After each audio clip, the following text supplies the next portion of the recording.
Good evening, everybody, and welcome back to Canon Chatter TV with, as always, me, Stephen, and over the water in London, we have G. How are you tonight, G? I'm feeling good. What can I say? I'm feeling good. I'm absolutely buzzing. Still buzzing from obviously last night's performance. And I think all Arsenal fans watching this and all over the world are probably feeling we're probably feeling really good this morning. And I'm sure, that kind of vibe and feeling will carry on into the weekend. So yeah, good. How about yourself? Do you know what? Yesterday was such a good day. It really was. I so happy yesterday. And maybe not for the reason you think, not just because of the Arsenal result, but because the Northern Ireland executive have finally got their finger out of their arse and decided when things can open. So from next Friday, close contact services are open again, and I can finally, after 6 months, get this cut. Get a haircut. So yes. I am happy. I am so happy to finally be able to get that done. So I have an appointment booked for 11 o'clock next Friday morning. Nice. And then sadly next Friday afternoon I have to get my second vaccine. So that's not so much fun, but it is what it is. But yeah, last night, what a result, what a performance. 4-0. We walked the floor with them from start to finish. They just, there was nothing there, nothing to worry about. And it was an easy night's work, and we march on to the semis up against our old manager in Unai Emery.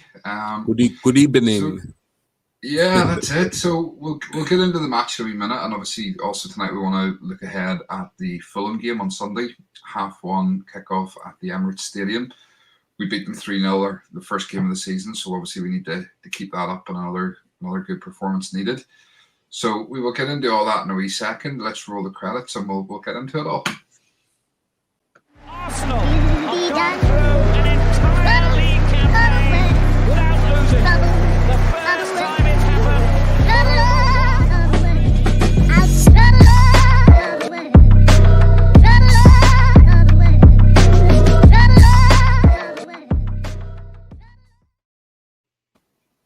So yeah, as I say, fantastic performance last night. I was really happy, and judging by the mood of people on the socials and stuff today, everybody's more than happy with the performance.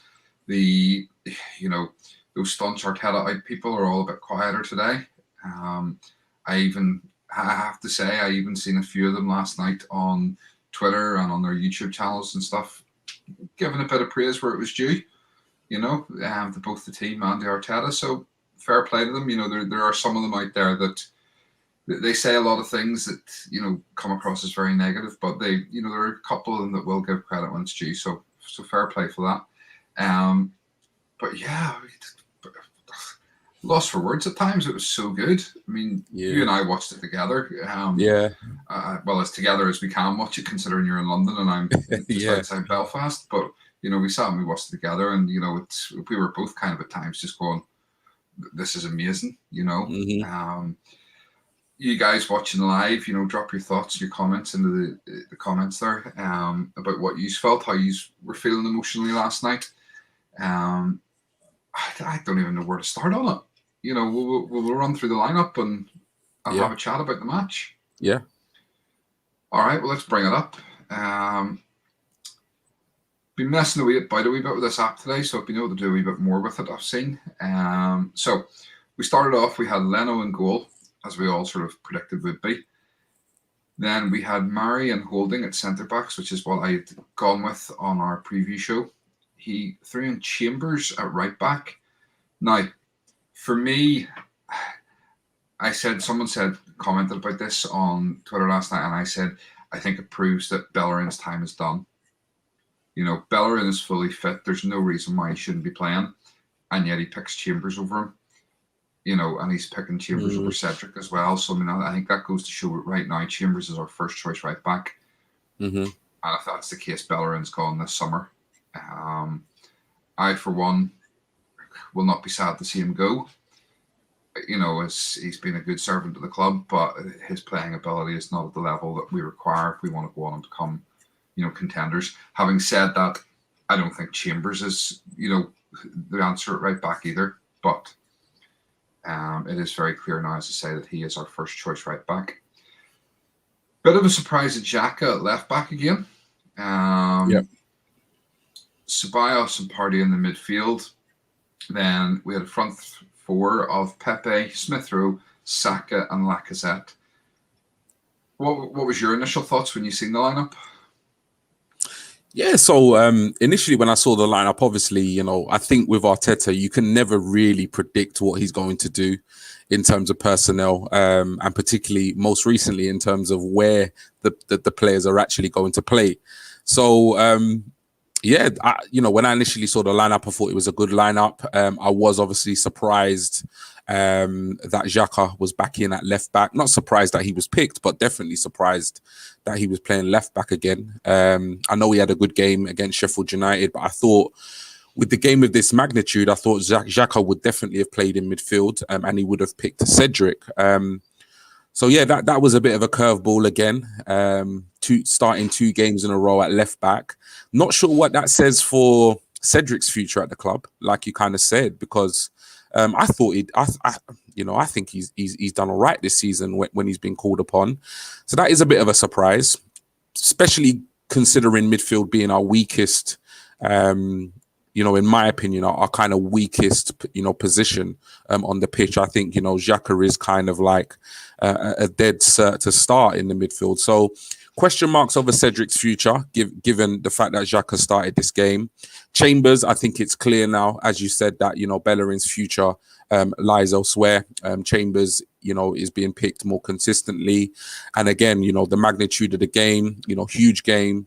Our whole season was riding on last night's game, and fully fit Bellerin couldn't make the starting 11. So it looks as though moving forward, Chambers is going to be the first choice right back until obviously at least the summer. Wasn't surprised with the obviously goalkeeping selection with Leno. Wasn't surprised with Holding and Mari, although I had gone for Gabriel. Like I said, it's not that I prefer Gabriel.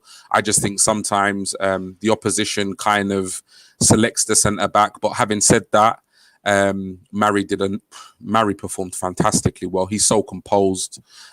He's one of those players that you don't really look at and say, oh, he hasn't got lightning pace. He's not formidably strong, but he just seems to do everything right. He just seems to get the basics right. He seems to read the game well, and he just looks comfortable on the ball. So yeah, wasn't surprised with the 2 centre-back choices. Obviously, Holding being our only available right centre-back at the present. In midfield, I always kind of grimace when I see Ceballos' name, just because some of the horror shows he's put out, in previous games. But he played okay last night. So yeah, wasn't surprised with Xhaka being at left back that Ceballos was in there with Partey. And then, I was really excited about the front four. Really, really excited. Although we are missing Aubameyang, although we were missing Odegaard as well through injury, I just thought, these guys, they're young, they're exciting. And obviously, with Lacazette being on the form he is this season, I thought, we can get the goals we need tonight. It's just a case of whether these players can actually be clinical. So even though he surprised us a little bit with some of the selections and obviously where the players played, I thought it was a good team. It was a solid team. And it was a strong team considering what he had in terms of options. What did you think of Pepe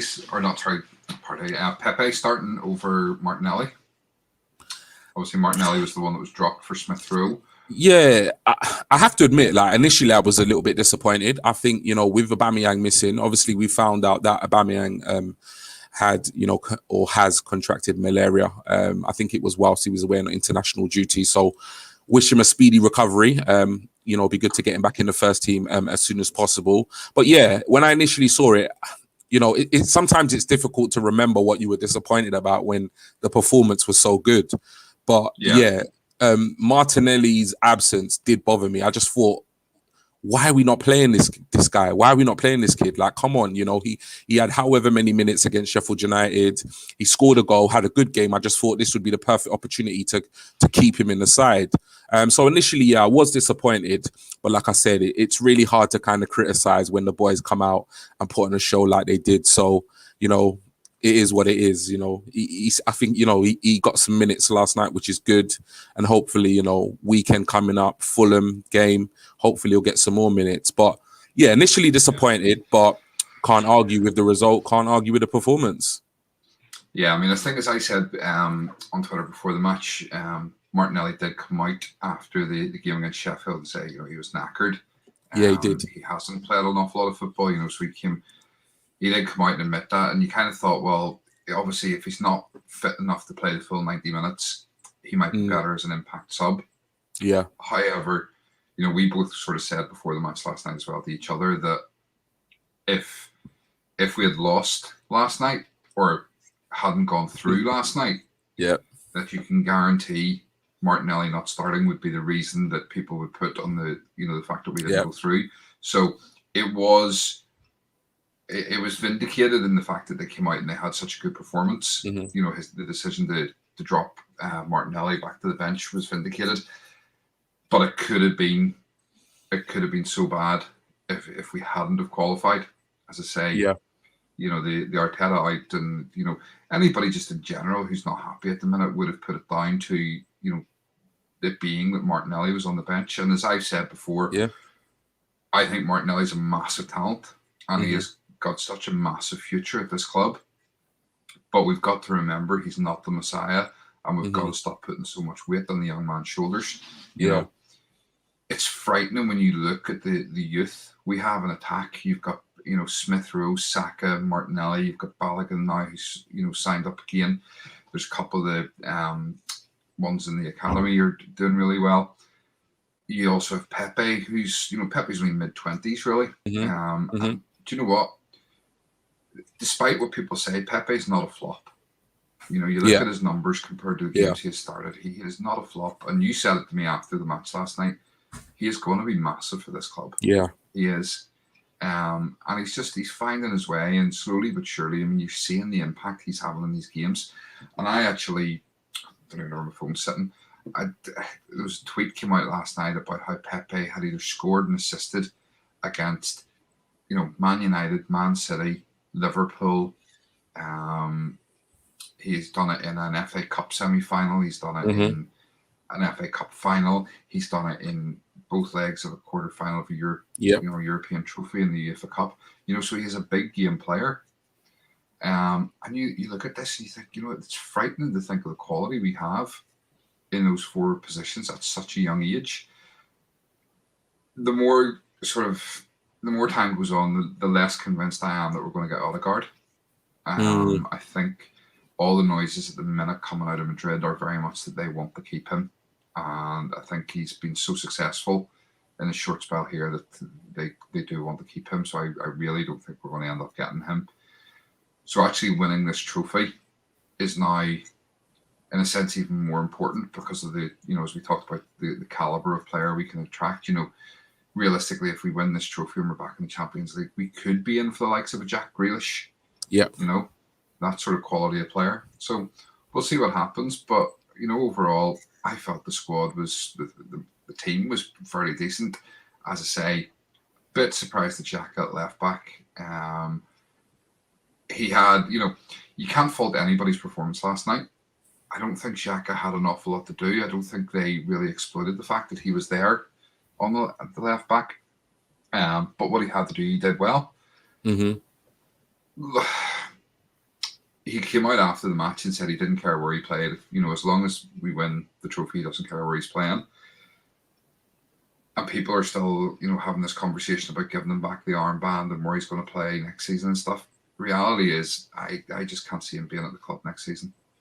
Everybody is pushing for the likes of Bissouma from Brighton to partner party in midfield. Well, if we're bringing in these players to partner party, where's Xhaka going?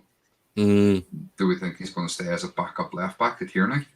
No, Xhaka's at a stage of his career where he needs to be playing week in, week out. And he's not going to get that if we're bringing in all these other players. And then all these other players aren't going to sign if they're thinking, well, I'm just going to sit on the bench. So, I genuinely don't think Jack will be there next season, but he is massively important to us this season. And it's kind of a double-edged sword. So, all right. Do you want to run through the match then a wee bit? Yeah, definitely.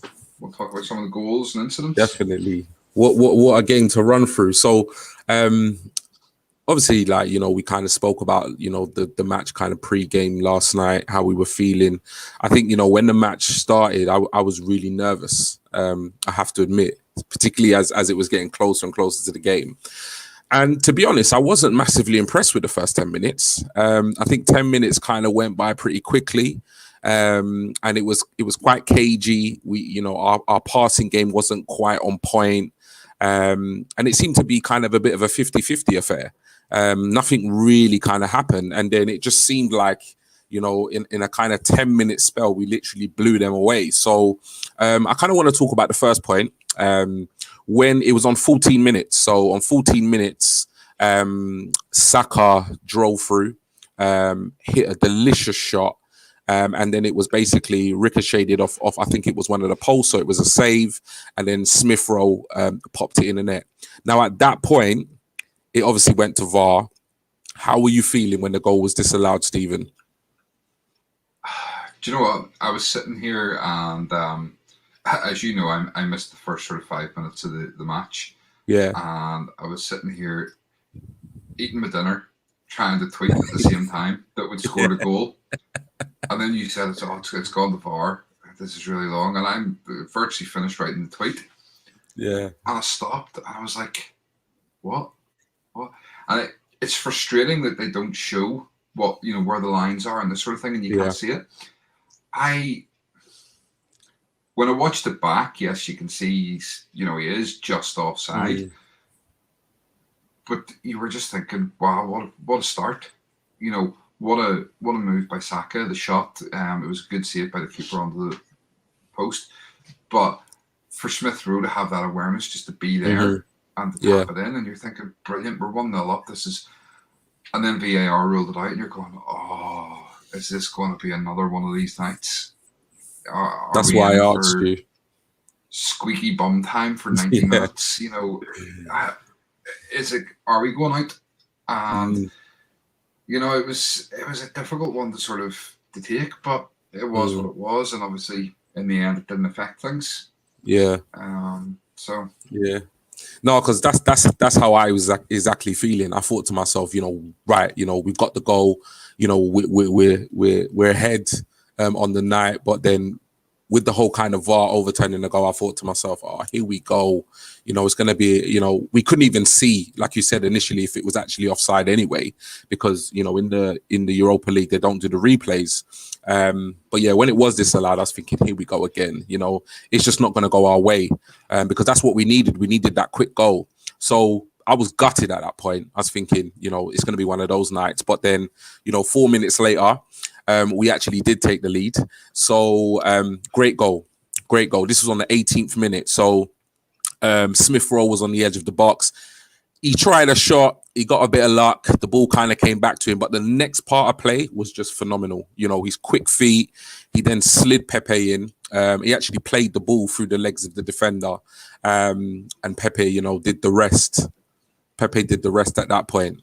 What was that? He not made 2 defenders. Did he? I only saw the initial nutmeg. As part of the move, he played the ball through. He managed to nutmeg 2 defenders. Well, there you go. That's Smith Rowe. What did you actually make of the finish? Because when you actually looked back at it, he could have actually gone down before he actually kind of took his time and put it away. So, what did you make of the general play and the finish itself? Smith Rowe was phenomenal. The front four were phenomenal last night. You can't sort of fault any of them, and they all played brilliantly. Smith Rowe just, he proved what I've said for many a year, that the boy has so much talent, and his passion and his enthusiasm just shines through. Yeah, the ball through to pick out Pepe, it was great. It was Pepe himself. I mean, it was just rude. Yeah, quite frankly, it's the only way you can describe. He just treated down defenders like little boys. He feigned it twice, sat them on their backside, and it was a lovely finish. He just, the buster there. Pepe for the goal used his body brilliantly. Yeah. He did absolutely. But he just treated them like little boys. It really was. It was just a masterclass. And a beautiful finish. I thought Pepe had a fantastic game last night. Yeah, he did. he was one of the ones that were right up there for man of the match for me. Mm-hmm. You know, it was sort of a tight call between him and Saka. Although Lacazette got 2 goals, you know, it was between Pepe and Saka for me, and Smith Rowe as well. You know, any of those front four you could make a case for. So, you know, it was a brilliant finish, brilliant. Yeah. And I think, you know, what I really liked about it was, you know, I think, you know, pro players these days, they go down so easily. It's almost like, you know, you get a nudge, even when it's sometimes easier to stay on your feet and just pull the trigger, you know, they feel the nudge and they just go down. So I really kind of admired that, you know, the fact that, you know, he could have easily gone down. He stayed on his feet, you know, completely composed, and what a sublime finish. So yeah, it was a great goal. And like you said, Pepe had a great game. Now at this point, we were absolutely flying. And obviously, you know, about a minute later, the night even got better. I can't remember who it was that actually played Smith Rowe in, but he was obviously played in down the right-hand side. What I love about Smith Rowe is whenever the ball's at his feet, was it Chambers? Yeah. So when Chambers plays him in, what I love about Smith Rowe is that he always knows where the next man is or where the next pass is. His head's always up and he's looking for that key pass. So he then played it into the center, and obviously Saka was taken out, and you know, Laka did the rest. So in terms of the penalty, here's a question for you: if you've got Aubameyang and you've got Lacazette both fit, who's your penalty taker? Both on the pitch. Yeah. Laka. Who you putting your money on Laka? Never misses. I don't think I've ever seen Lacazette miss a penalty. Sorry, just for anybody that's interested, Everton have just taken the lead against Spurs. Get in. Get in. Yeah. Oh, mate. 2-1. Yeah, sorry, so that's ruined it as well for anybody. But yes, no Lacazette. I would pick Lacazette to take my penalties all day long. I think it's one thing he excels at. He's a phenomenal penalty taker. So cool last night. So and, cool. Put it right in the corner. The keeper was never saving it. Yeah.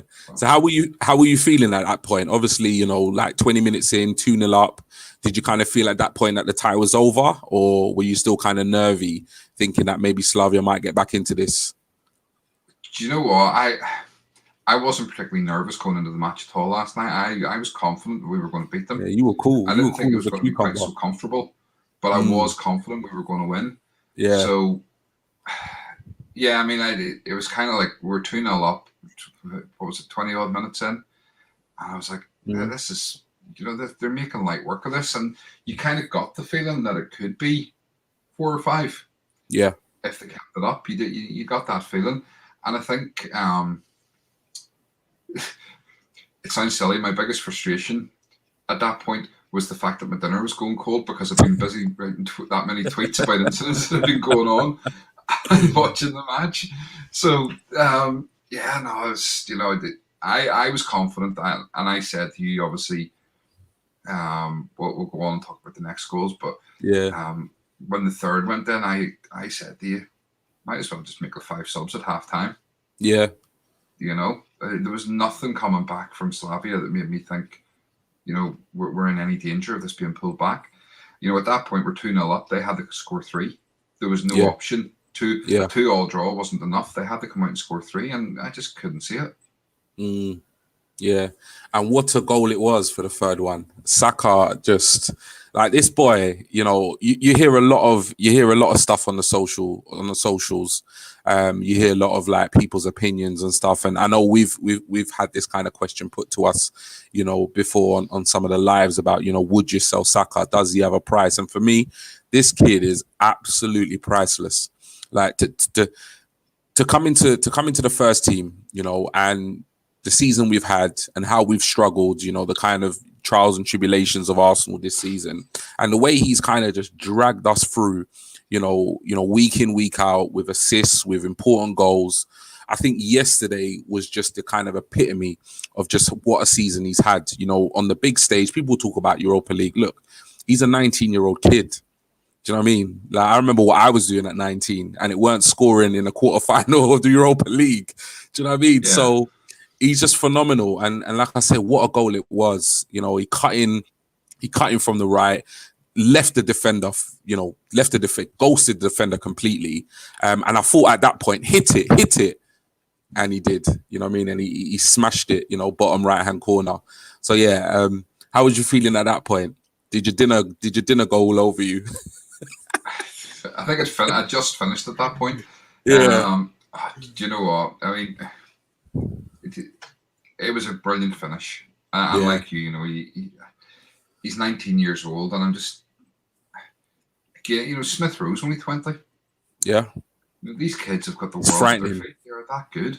And that was it. The game was over at that point. Yeah. And it was just a thought of how many can we go on to get? Yeah. What about you guys who are watching live? What were your thoughts at this point? We were sort of 3-0 up before halftime. Drop them in the comments there. But the game was over by that stage, and it was it was sit back, relax, and enjoy the second half, which that's exactly what we were doing, isn't it? That's exactly what we were doing. Like, obviously, we were watching it together, and we were just kind of chilled at that point. Like we knew the game was done, but obviously, it was just nice to be watching Arsenal and, like you say, not have like squeaky bum time or think, how is this going to go in the second half, or even to have to rely on an Arteta halftime team talk, for the players to kind of get going. It was so refreshing to watch a game that was over within the first half hour. That we buried our chances, we were clinical, and the job was done. All we had to do was keep our heads, play smart, and the game was won at that point. So, from there off, and I think that's what I really admired and respected about that performance, is that at no point did we let off. Obviously being 3-0 up, we didn't go gun-ho because we didn't need to, but we managed the game well. In certain areas on the pitch, when we needed to clear it, we cleared it. When we needed to play it simple, we played it simple. But at the same time, we were always a constant goal threat. So, when I look at some of the recent games that we've covered, where we've been in dominant positions, but we've either not taken our chances or there's been a defensive mistake in us, we looked assured across the whole pitch last night. Defensively, we looked solid. Midfield, we looked solid. Up front, we were absolutely lethal. So, to be honest, when the fourth goal went in I think it was the 76th minute, around 76th, 77th minute, that was just the icing on the cake. Great play by Pepe again on the left-hand side. Cut a simple ball into Lacazette into the box, and boy, did Lacazette do the rest. I think he kind of swiveled the ball on. It kind of came to his right foot. He kind of rolled it onto his left, and then just, just slot it into the bottom corner. So yeah, Lacazette, what a goal. And, at that point, we're 4-0 up, the tie is over. And I think we're already, kind of looking ahead to who we're going to be playing next. So, yeah, that brings us on to Laka and the fourth goal. What are your thoughts? It was a brilliant goal. And just talking of goals, that cheating, diving scumbag from the road has just equalised for Tottenham. Anyway, it was good ball in from Pepe.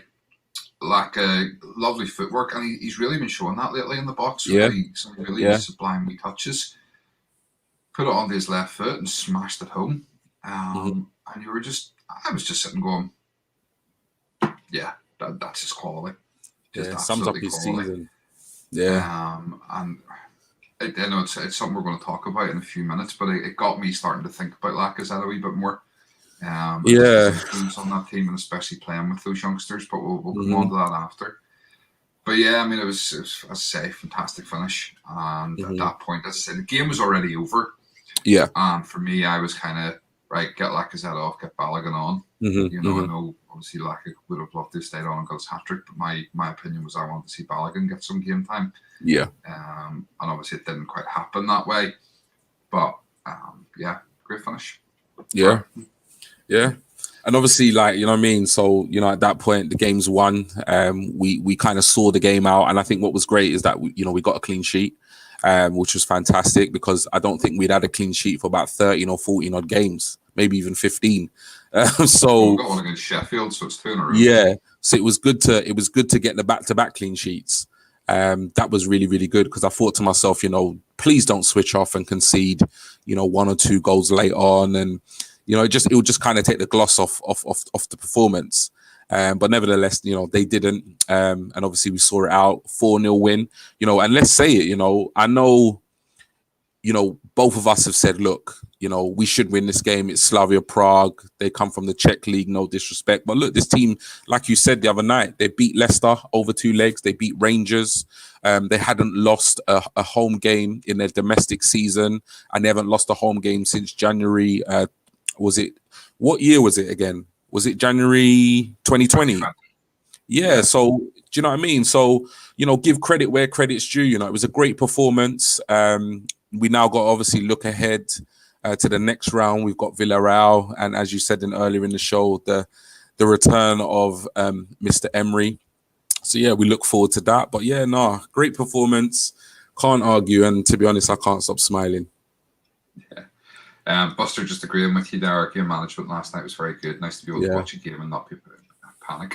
Absolutely, 100%. So just sort of going on to the fact that we are going up against Villarreal. I mean, what's your feelings about that tie?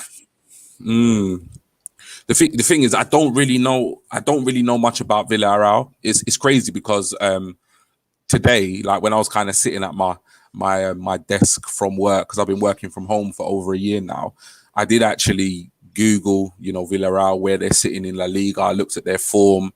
So they're sitting kind of in 7th place. And it's kind of hard to know how good they are because, you know, when you think about La Liga, you think about Barcelona, Real Madrid, Atletico Madrid. And then once you get past those first 3 teams, I know there definitely is quite a significant drop in terms of like standard of players and obviously like consistency of results. So when I look at them, I just think to myself, come on, you know, we can beat them. Looking at the squad, I don't really see any kind of household names or really dangerous players. When I look at the kind of assists and goal scorers in La Liga, I don't really see anybody, you know, up there in the top kind of 5 or 6 players. So I'm thinking to myself, this is a really winnable, you know, semi-final. Do you know what I mean? So obviously I probably would have preferred the opponents that they played, but nevertheless, you know, I'm confident going into this semi-final. Obviously, there's history there with Emery, and that's going to be really interesting. Arteta against Emery, you know, you can imagine all the stuff you're going to see on the socials, the head-to-heads, you know, Arteta being his replacement, etc. So I think there's going to be a real competitive nature to this. Not that there wouldn't be, but particularly kind of a personal competitiveness to this tie. But yeah, I'm quietly confident about it. I think we can definitely go all the way to the final at least. I think in a final anything can happen. But looking at Villarreal, I'm not massively impressed with their league position or. I'm not an expert on their team, you know. I'll probably do a little bit more digging before the semi-final. But yeah, I'm feeling quietly confident. I think we can turn them over the 2 legs. And I'm glad the first leg is away. I'm actually quite glad. I think, you know, yes, they're in 7th place. They're a point off 5th. Yeah. And I would say that arguably Emery has massively overachieved with that squad because they're not great. I mean, you have players in there like Francis Coquelin, who we all know, you know, an ex-Arsenal player. You've Carlos Bacca, who you know, in his day was a good striker, but he's getting on a bit now. Yeah, he's getting on. They have a lot of aging players who, you know, they're past their best, is what I would say. So I mean, it's credit to Emery of how well he's got them performing. You know, they are massively overachieving. Do I fear them? Not really. No. I think we should have enough. I don't see anything there to really worry us. The only thing is sort of the Emery thing.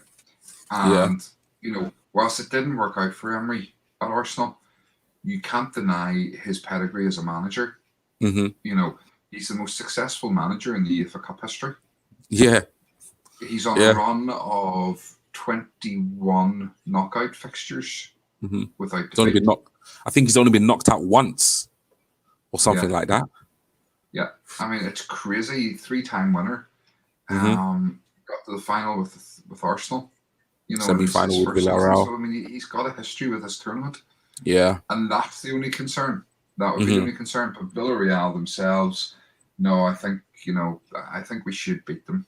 I'd like to think we'll beat them, and I'd like to think that we're going to go to the final. And if we get to the final, it's a one-off game, and if it's against United, well, Solskjaer hasn't beat Arteta yet. So there's that. You can look at that either way. That is it Solskjaer's turn, or has Arteta got the hoodoo over him? You just don't know. It's anybody's guess. Yeah. And if Roma get there, we could be up against Mkhitaryan. We let go for free. Yeah. So it's either way. There's a story. It's an interesting one. Definitely. But yeah, no, I'm confident we can get to the final now. I genuinely am confident. And do you know what? I'm feeling confident we can win the tournament. So yeah. And that would be a lovely way to finish the season with a trophy. And if we could, you know what? If Arteta wins a trophy every season, I'm quite happy for him to stick around as manager. Yeah. Albeit I want us to be competing in the league, but if he's at least winning one major trophy a season, what can you say? Yeah. It's a good performance. So I wanted to quickly touch, just before we go on then, to look at the Fulham game. We mentioned there about Lacazette and how it got me sort of thinking his 2 goals last night, his performance. We had said before that he has a year left on his contract, and we have both kind of made the same point that, do we want to be offering him a new deal and putting him on big money for him to go the same way as the likes of Ozil? And yes, Aubameyang's got his malaria and whatever, but he still has not had a great season. He hasn't had malaria for the last 7 months. It's only been the last couple of weeks. So all of a sudden, I'm questioning now my thought of sell him and bring somebody younger in. Do we keep him? Do we give him a new deal and make him the focal point of that attack? Because he does link up really well with those kids. He does. He seems to have a really good understanding with them. So I don't know. I mean, what's your feelings on it? And what are you guys watching live think? Join in. It's so crazy because I was dead certain at the beginning of the season that Lacazette should definitely be one of the players that is sold this summer. But you can't argue and you can't ignore the fact that he now has, I think, 17 goals this season. He's our top goal scorer. And even more, I put a tweet out earlier about him. It's more than just the 17 goals. It's just his kind of, most recently, you kind of see him emerge as a real leader, of the team, particularly, amongst those young players at the top. His link-up play, his hold-up play, and just his overall work ethic, when he's on the pitch. Even when he's not scoring goals, he puts in a shift. Yeah, he has a bad game. All players have bad games. But if you were to look back at this, this season and the games he's played, you'd struggle, you'd kind of struggle to find him consistently having poor games. Because, he just put so much into his performance. So for me, it's a difficult one. I'm really glad I'm not the person making the decision because, I was dead certain that he needed to be sold because for me, he's not the striker that he's not become the striker at Arsenal that we wanted when he was signed. I was thrilled when we signed him from Lyon. I thought, he's going to be a top draw striker. He's going to get 20, 25 goals every single season. And he's going to kind of take us to that next level. It's not quite happened. Having said that, he scored 50 goals. But this season, he's been on absolute fire. And most recently, his form, you just can't deny it. For me, he's one of the first names on that team sheet at present. And that's with a fit Aubameyang, for me. Obviously, Aubameyang's not on form this season, so it's a difficult one. I really don't know. I would be very hesitant to give him a 3 or 4 year deal, and that's just because Arsenal have been burnt in the past. Just me as a fan, I've seen it time and time again. The Ozil situation.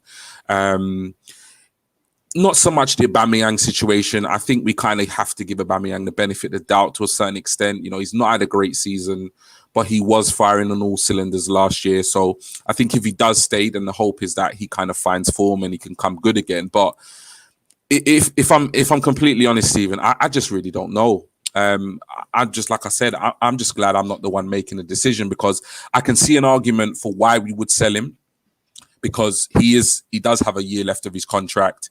He is 29, turning 30, and this is, the last big contract he's going to get. At the same time, given the fact that he's our top goal scorer and the performances he's put in with this team that has massively struggled this season, I can see why we would keep hold of him. So I really don't know. I don't know. What about yourself? I don't know how you're feeling about it, but I'm just confused at this point. Jury's out. The jury's out. I just don't know at the minute. It's a tough call. Just a couple of comments on it. Buster, who would you get to replace him though?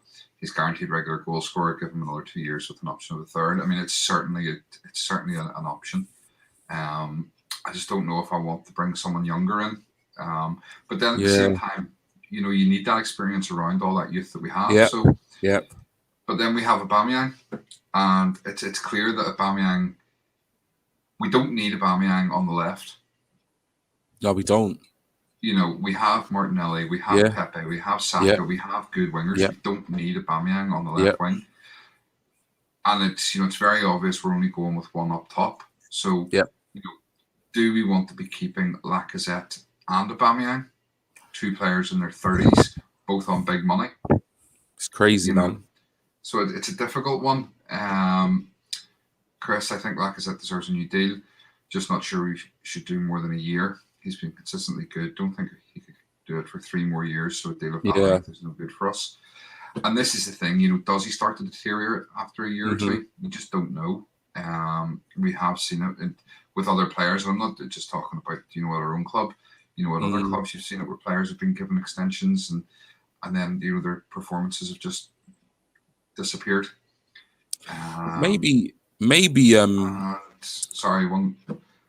Forgive me as I don't know how to pronounce your name, but I like this chat. Thank you. We really appreciate it. And if appreciate this is your first time, welcome to the channel, and make sure and subscribe and join us more often. Thank you. You know what it is, though? I just kind of had a thought there. Like, do you think then there's a possibility that Arteta will do nothing with the front forward players, and that he will just kind of keep what he's got, rotate them as he's been doing, and then kind of concentrate more on the midfield, left back, right back, centre back positions? Well, I think Nketiah is going to go. He's going to go. He'll go. But what about the others? You do have, if you look at it, then you've got, for your centre forward position as such, you'd have Aubameyang, Lacazette, and Balogun. If you weren't bringing anybody in. And in fairness, I'd be happy with those 3. This is what I'm saying. It's just the issue for me is giving another 30-year-old a big money contract. And especially when you're not going to be able to play the 2 of them at the same time, it doesn't work. It did at the start. They seem to have that connection, but it's not working now. So you can't play the 2 of them at the same time in the one position. So, I mean, do you really want... Arguably, if you give Lacazette a new contract, you're probably going to have to pay him 250,000. I think he's on about 190,000 a week at the minute. So 250 for argument's sake, and then you've 350 for Aubameyang. So suddenly you've £600,000 a week for 2 strikers, and only one of them's going to get a game at any one time. It's a tough one. It's a lot of money that could be invested in, 250 grand gets you 3 younger players. That's the wages for 3 younger players. I think the mad thing is, though, I think regardless of what happens, some fans are going to be upset. I think, if Eddie is not, I think Eddie's gone. The fact that Balogun signed that contract, I think Eddie's gone. If you think about it, we've got Aubameyang, Lacazette, Martinelli, Saka, Pepe. That's 5, and Balogun makes 6. So that's kind of 6 forwards, and you've also got Smith Rowe who can play, up top on the wing. So we've got kind of 6, 7 forwards there, minus Eddie. So Eddie for me will definitely go. I think there's a strong possibility that he could stick with what we've got. It would be interesting just to see how it unfolds over the summer. But I think if there are departures other than Eddie Nketiah, I think there's gonna be a proportion of the fan base which is going to be very unhappy, because I think if we sell Lacazette, there are going to be fans, that are going to massively question it. If we sell Aubameyang, there's going to be a complete meltdown on Twitter. So yeah, I'm really not sure what he's going to do, if he's going to do anything. But we'll just have to wait and see, because, like I said, I'm glad I'm not the one making the decision. Yeah, I mean, I think for Arteta, it was an easy enough decision earlier on the season in that Lacazette was going, and it's the reason why he hasn't been given a new contract. Yeah, it's the reason why we'll talk about his contract in the summer. But he is making it very, very difficult right now. He is. He is. So it'll be interesting to see what happens. Chris, I think, put him on a 1-year deal, giving experience to Balogun as the player to take Lacazette's role in the team going forward. Yeah, well, I mean, the argument with that is then, as I said the other night, this is potentially his chance to get his last sort of big money move. You give him another year, he's going to be 31. It's going to be harder for him to find a club to buy him and pay him the big money you want. This, for him, is his best chance of getting his big money move. And it's the best chance we have of getting money for him. Yeah. If you got 20 million for him this summer, you'd be doing good. He's only got a year left on his contract. You give him a year extension. Next summer, he's probably only worth 10 million. Yeah. And you're relying on him having a decent season. If he has a stinker of a season next season, then all of a sudden his value just decreases. Yeah.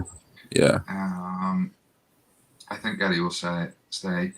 Said a lot last night that him and Balogun were both on the bench, and Arteta turned to him first. Come onto the field, I think Eddie and Balogun will compete for it. I think you brought Eddie on to just give him minutes in his legs and to just remind other teams who he is. I think the fact that Balogun came on and played on the right wing when that's not Balogun's position showed that now that Balogun's signed the deal, he's going to start and get a few minutes. So, well, listen, we'll leave that there just on that, because obviously I'm conscious of the time, and we still haven't even started talking about the Fulham game. So let's get into that pretty quick. We'll not spend too long on it, but we'll run through your predicted 11. Yes. Yeah, so for me, it's a case of trying to arrest some players, because of obviously the great performance that we had last night from the lads, but also with the league season for me is pretty much over. Having said that, we do have 7 games left, and if we win them all, we could still make a late charge for maybe top 6, but it's looking very unlikely at this stage. So I think this game is about rotating the squad, giving some of the lads a rest, but also picking a competitive side that can win the game. So this is what I would pick if I were the manager. Obviously Arteta's probably not going to pick anything that resembles this, but we'll see. So I'd give Matty Ryan some minutes in the goal. Leno's obviously playing all the games, bar I think it's 1 or 2 games when Renarson and Matty Ryan made his debut. So I'd give him a rest. I'd stick Matty Ryan in there to give him some minutes. On the right hand side, I think although we've said Bellerin is going this summer, I'll be gobsmacked if he doesn't play Bellerin on the right. I think Chambers has played consistently there for the last couple of games. And I think, this would probably be the perfect opportunity to kind of remind people who Bellerin is. Because, I'd be really gobsmacked if he doesn't play Bellerin. So for me, I'd play Bellerin. I think this is a game where he can really kind of showcase his skills. And I think, he is there, he is fit. So why not play him, in a game that probably doesn't mean very much in terms of like the outcome of the season. Holding is only the really kind of right centre-back choice we have. So I'd stick him in there. I do feel quite conscious of the fact that he needs a rest, and he will need rests maybe between now and the end of the season, particularly with the semi-final, first and second leg in between, some key games in the Premiership. But we don't really have another right centre-back in that position. Gabriel should come in for Mari, merely because Mari had a game. Gabriel's had a rest. So I think rotating them at left centre-back is a good idea. And I think Xhaka, for this match, should sit out and Cedric should play. I don't really see the point in playing Xhaka left centre back against Fulham. I don't. It's no real logic to me, but who knows? Who knows what Arteta will do? In the midfield, I would stick the midfield to what it was last night. So I'd keep Partey in there, even though there is a temptation to rest him. I just think Partey's kind of getting into. He's kind of finding some form now. He's going up the gears, and I wouldn't expect him to play the full 90 minutes, but I just want to kind of keep him match fit. Kind of keep the juices flowing. So I'd keep him in there just to kind of keep that form. I think it's important that he has first team minutes. He's missed so many games because of injury, and while he's getting going, I just think keep him in the side. Ceballos had a really good game, and to be honest, the only reason why I'm going to start him is because I think Xhaka will have a rest or needs a rest, and I can't really legitimize playing El Nene over Ceballos. The only other option I would have stuck in there was Aziz, but I'm not quite sure he's ready. I think if he was, I think he would have got some minutes against Sheffield United, but we'll see. He was playing tonight as well for the under-18s. Yeah, so that's Cup, so it's unlikely that's going to happen. And then obviously up the top, I want to mix it up a little bit. So I want Pepe to keep his place. But right-hand side, I think he's been phenomenal lately. And I think, given the kind of other choices I've made, he's kind of like more of the senior player amongst the rest of them. Smith Rowe, for me, will keep his place in the number 10 position. He had a really good game. He was the one that was kind of withdrawn first. So for me, I'd stick him in against Fulham, definitely. Martinelli, for me, should definitely start. He didn't start against Slavia, which I hoped he would. But obviously, on reflection, I can't argue with, who Arteta actually went with.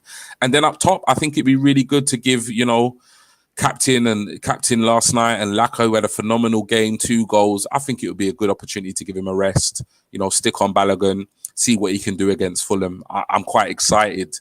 If I actually see Balogun's name on the first 11 team sheet, I'll be really excited to watch the game. So yeah, that's my lineup. Okay, good stuff. Quick question, just in regards to Partey.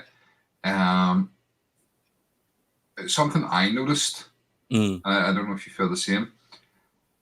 I actually think he's been better for not having Xhaka alongside him.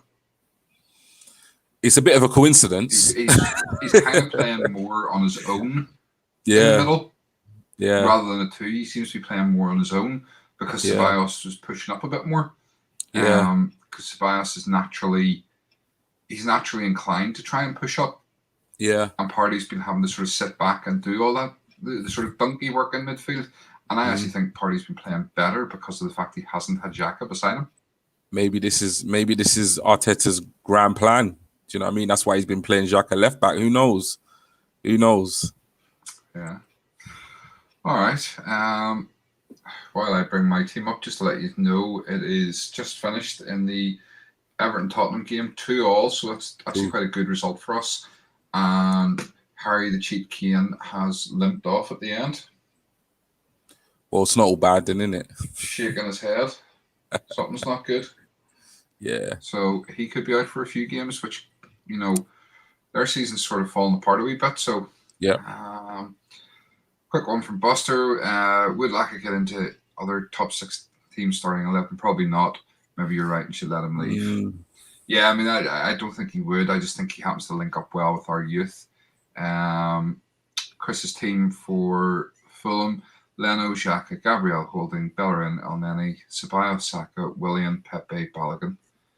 I put Xhaka at left back mainly as it's another easy match to help him learn the position. Rest a lot of the main first team looking towards the Europa semi. Yeah. Okay. Yeah. Cheers for that, Chris. For me, I kind of looked at it and realised that we play on Sunday against Fulham. Yeah. We then play on Friday night against Everton at home. And we don't have another game then for almost a week, which is then the Europa League semi-final. So we actually have almost a week off between the Everton game and the Europa game.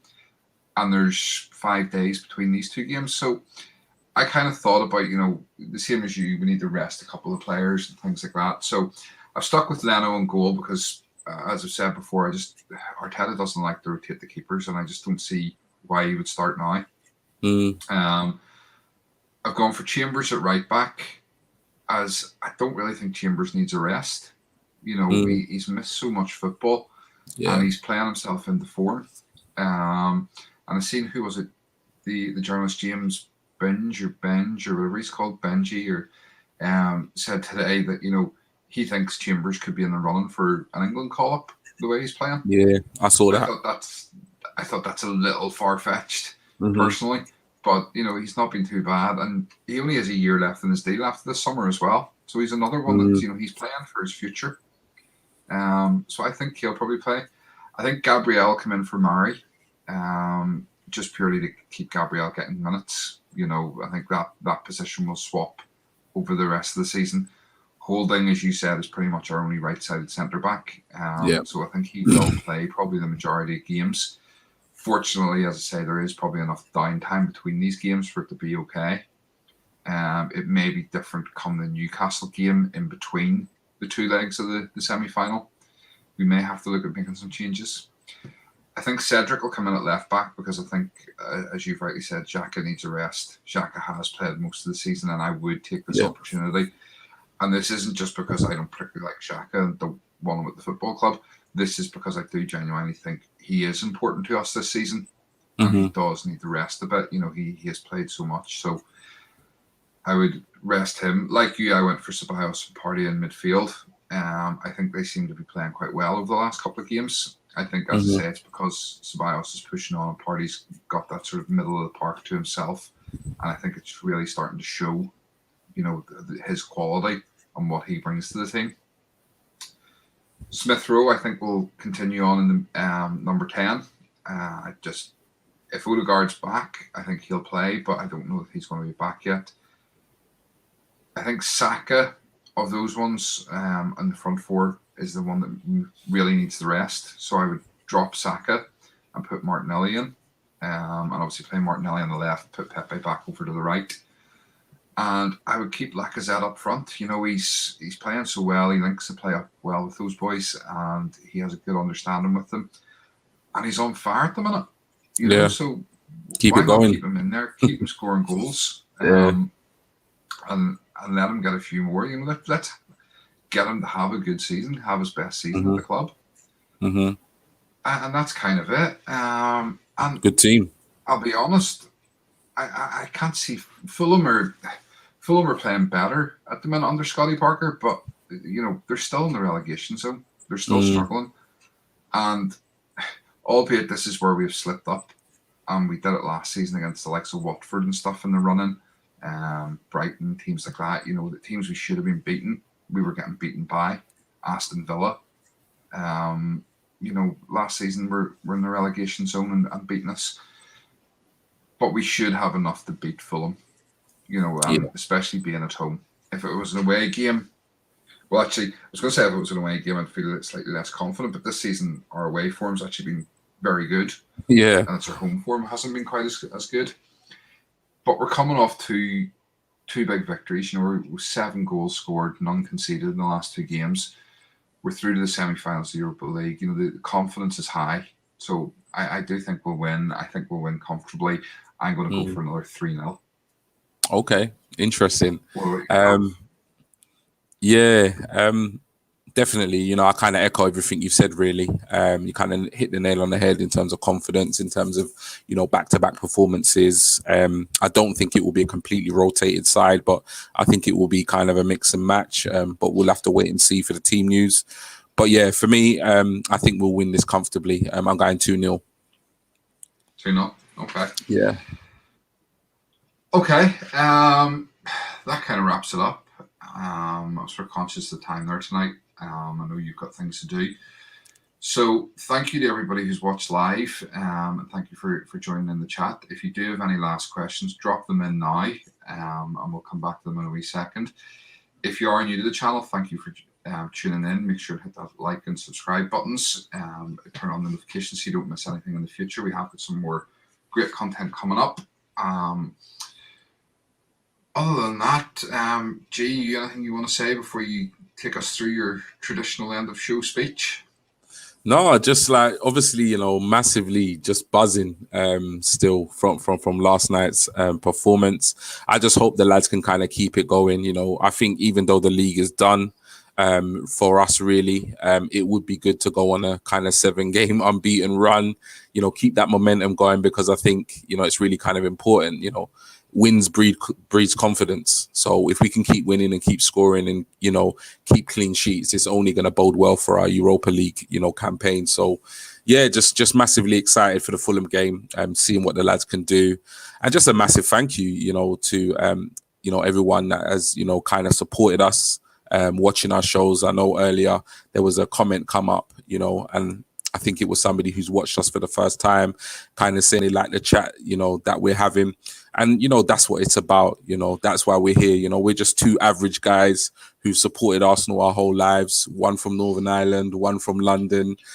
So we're just here giving you our kind of honest opinions, whether you believe they're right, they're wrong. There is no right and wrong opinion, as long as, we can back it up with with some kind of valid points or some rationale. That's all it's about. So yeah, just a massive thank you from all of you for all your support so far. Please continue to support us because we massively do appreciate it. And I think I've said in the last couple of shows, you can follow us on all our socials. So we are on Facebook, which is Canning Chatter. We are on Instagram, which is at Canning Chatter, at Cannon_Chatter. We also have a Twitch account. Now, I'll be honest, I don't know much about Twitch, so don't quote me on this. But, if you do have a Twitch account or anybody that does, please, point them in that direction, which is at Canning Chatter. Most of you know us from Twitter, so that's where you will find the vast majority of our content. But we do share our content onto our other socials. So if you are on those socials, do actually follow us and so forth. But our Twitter account is at Cannon Chatter, which I think most of you will know at this point. And our individual accounts, Stephen's account is at SB Cannon Chatter, and my account is at G Talks Arsenal. And I think most importantly, apart from following us on our socials, most importantly, if you do like our shows, with all the kind of chats that we do have and the topics of conversation, moving forward, we've got a lot of great ideas in terms of content for this summer. Obviously, once the game starts slowing down, because at the moment the schedule is so hectic, please do like our videos. Please do subscribe to the channel. Turn on those notifications so you don't miss out on any of the shows that we've got coming up that are scheduled. And I think most importantly, talk to your mates, talk to your friends, talk to your family, tell them about us, because, in terms of support, the more the merrier. And I think, nothing is spread better than word of mouth, whether it's a conversation outside a cafe or a conversation in the pub or a conversation in your sitting room. So yeah, massively appreciate the support. Thanks for sticking with us, and yeah, we just look forward to moving forward with you guys. So yeah, thank you. It's taking you longer and longer to do that last bit. Listen, I've got to do it. I've got to come on, man. No worries. We need your support, guys. Chris saying 2-0 to Arsenal. Excellent. Yeah. Okay. We will be back on Monday night, I believe, for a review of the Fulham game. And then we will be back on Thursday as well for the preview of the Everton game. Hopefully, we have a couple of things lined up for those shows as well. So if there's nothing else, I think we will say good night. And I am off to play a bit of Rory McIlroy golf to unwind before I go to bed, and I believe it's movie night for you. Yes. So it's movie night for me with the missus. So moving out with the missus. So yeah, good night from me. Excellent. So whatever you guys are doing, be safe, take care, enjoy the match on Sunday, and we will see you on Monday night.